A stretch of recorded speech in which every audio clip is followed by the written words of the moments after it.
Alright, I am off to the Heritage Center as I do. I stole my daily candy canes from Jean, so that checks off the list. They have their reindeer up. It's so fun.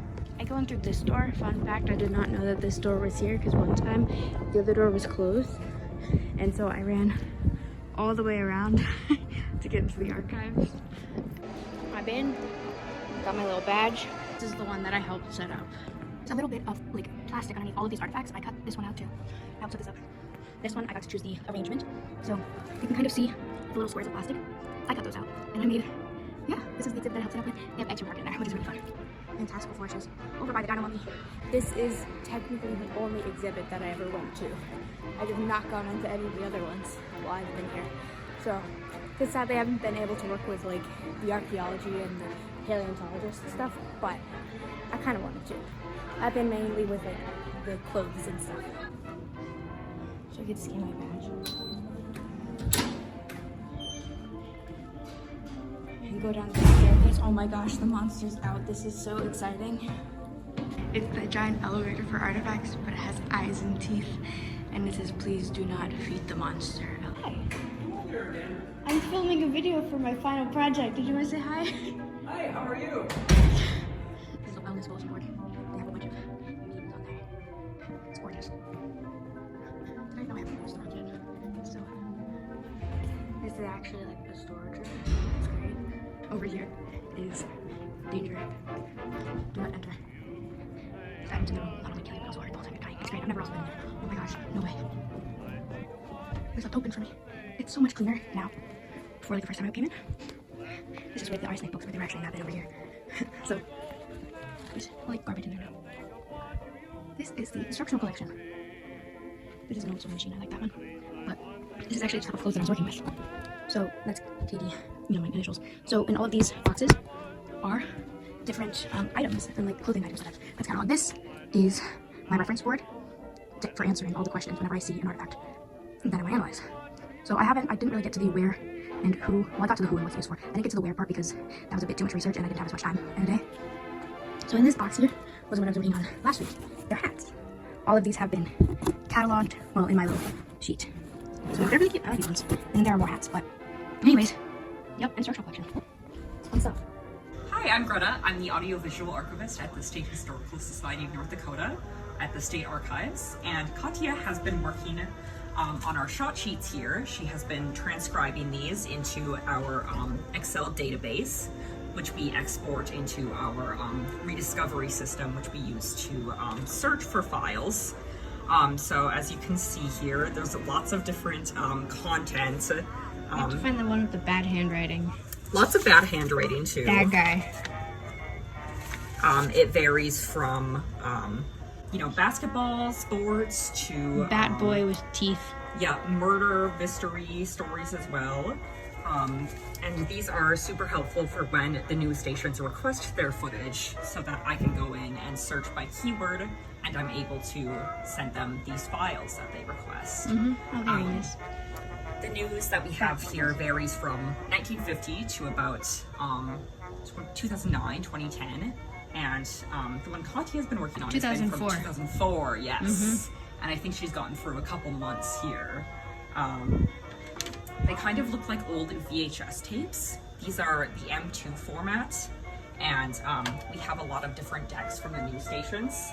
This is a Betacam deck, and right now we are digitizing Betacam News, and this is from the KXJB television station based out of Fargo.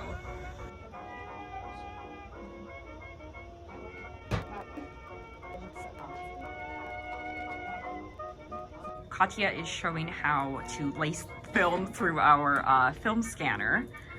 This is from our KFYR news film collection, and it has a magnetic sound strip on it. So that is the part that she just laced it through right there. And that is what will pick up sound as it digitizes to the computer here.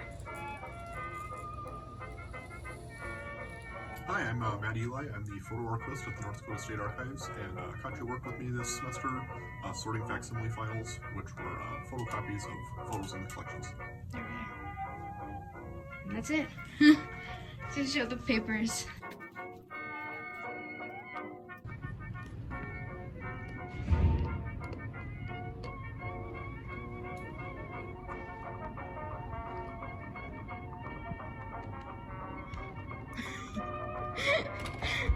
Say hi. Hi.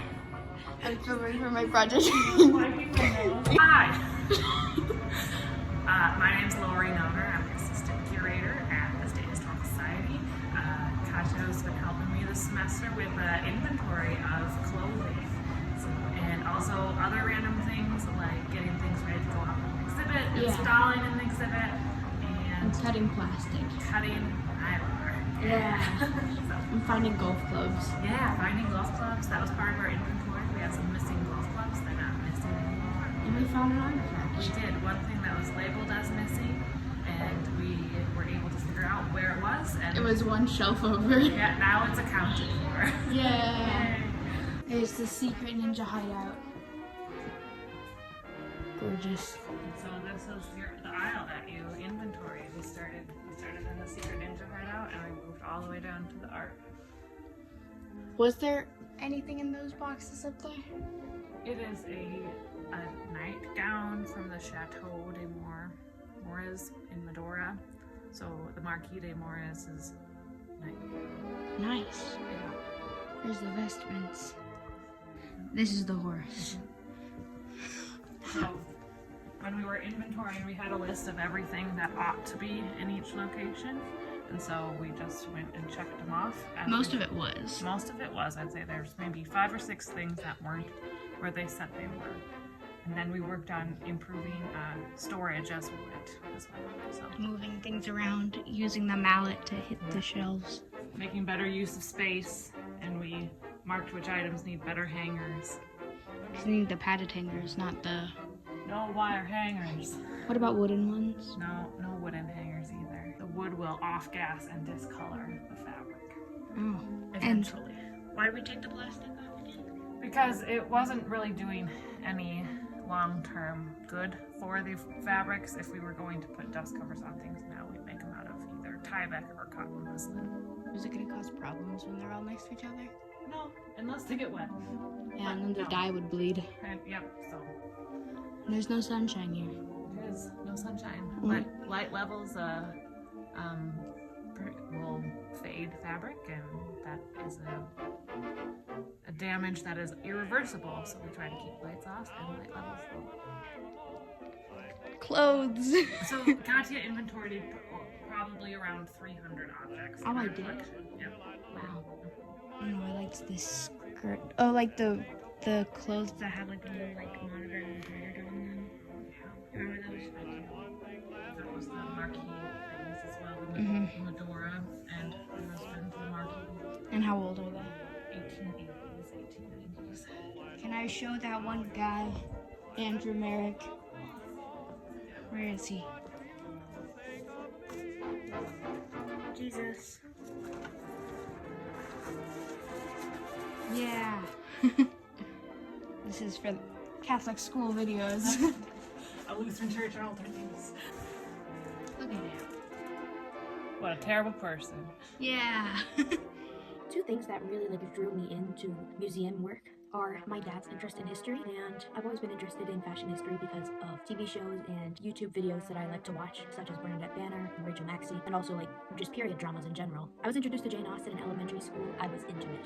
The pre-ACT results helped guide me to this career. All of the ACT results that I got did not ever say anything about going into museum work. I just thought it would be fun. Although I'm interested in history, I did realize that museum work, and especially archival work, is not for me. The main thing that the ACT said was that I would be good at making things. Oh my gosh, no way. Me, an art kid? Whoa. So courses like independent living and US history really helped me prepare for this. Independent living did show me that it showed me how to start planning for school, and it showed me the realities of working my dream job. Whenever we did those calculation games, I was always in the most debt because I went into all the education. The fields that I'm interested in are not usually very high paying.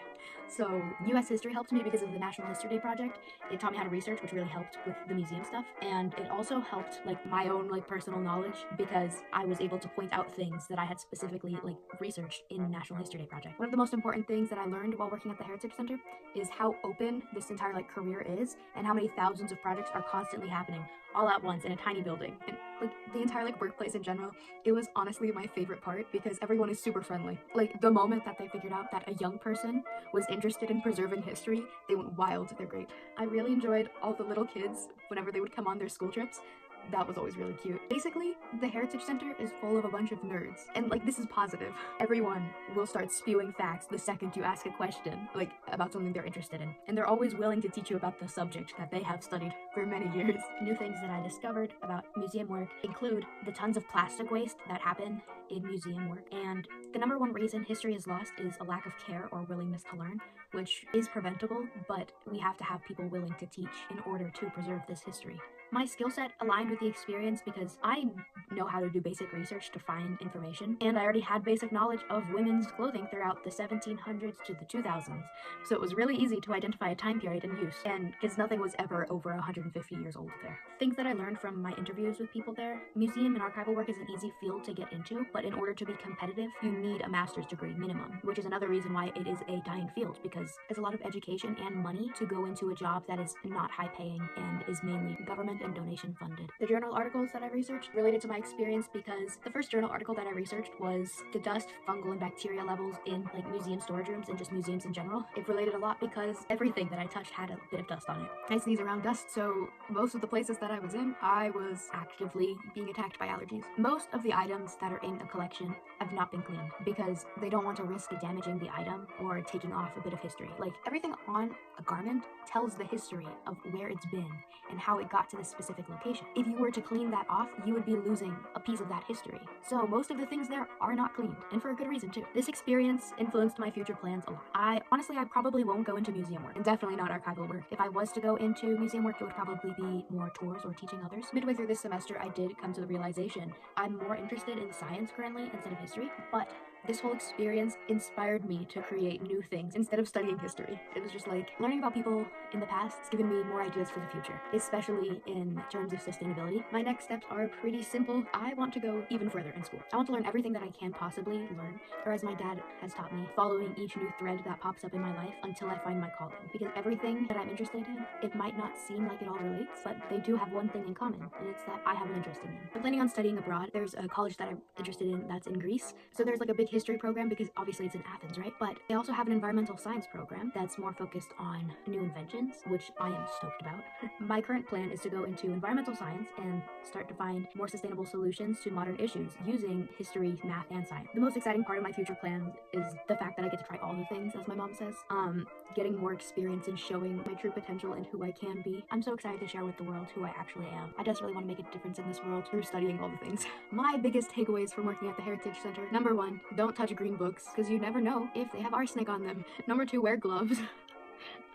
But on a more serious note, I learned that I still love history, but the idea of working in an office or in a deep dark basement researching things in front of a computer, it does not spark joy. I need the sunshine. And I also learned that I really do need hands-on experience when I'm learning something. Like, if you give me a paper to read that's just printed off of the internet, I'm not going to be that interested in it. But if you give me a piece of clothing that has an entire story to it, and I get to discover and learn about what this piece is, where it has been, who it belonged to, and the history of the person it belonged to, I don't know, I'll go absolutely bonkers. I absolutely loved the Heritage Center. I am definitely going to visit and just nerd out again as soon as I get the chance. But I loved this experience even though I learned that it wasn't for me, because now I have new interests and it's so great. And I don't know. Hi, I'm Beth Campbell, Visitor Services Coordinator for the State Historical Society of North Dakota. It's been a pleasure having Katya here at the North Dakota Heritage Center and State Museum, and she's gotten to work in all kinds of places, and I'm glad we could make that work. I get to keep the card at least.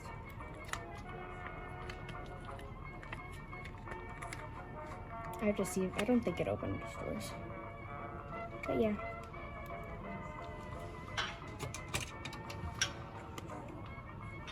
Last day. This feeling of freedom, but also sadness. I don't know what I'm gonna do with my life now. Like bothering people at the Heritage Center is my favorite thing to do every day. Well, not really. I like to see all the little kids whenever like they're coming on their school trips. That's always really cute. Oh, it's actually so sad I might cry. Oh my gosh, wait. No, we're good. No tears. Okay.